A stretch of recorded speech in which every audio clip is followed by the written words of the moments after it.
That's one of my favorite productions of all the stuff I've worked on. This was the story of Babe Didrikson Zaharias, and it was the first time I think that anyone had made a movie about a great woman athlete, which summed up, didn't quite sum her up because she was many things besides. She was a very flamboyant character. It was also a cockeyed, off the wall love story between this not Hollywood beautiful athlete and this kind of rough man she met in the course of the movie, who became her husband, George Zaharias.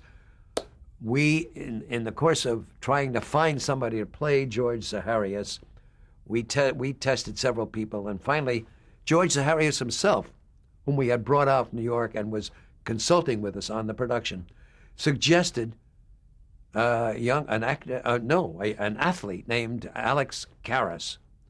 He said, "Look, this Karras guy." Now, I was a wrestler. Alex Karras was a football player, but he's dropped football. He's done a couple little acting roles. I think he could play me, and he's Greek like me. So I said, "Okay, let's bring in Alex Karras."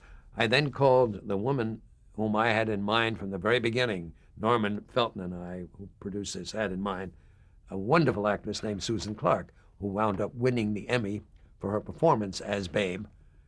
I called Susan. I said, "Susan, would you mind?" We hadn't started production yet, obviously. We hadn't cast her husband.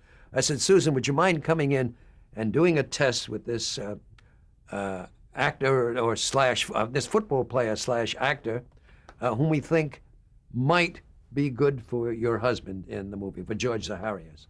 And Susan said, "Of course not, I'll come in." So Susan came in. We introduced Susan and Alex. They did the test. Alex got cast a year after the picture came out and was very successful. Alex and Susan got married.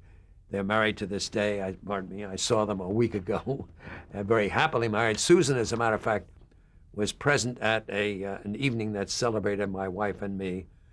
And she stood up and talked, and she started her talk by saying, "Stanley, you changed my life." And that, of course, was very nice for me to hear.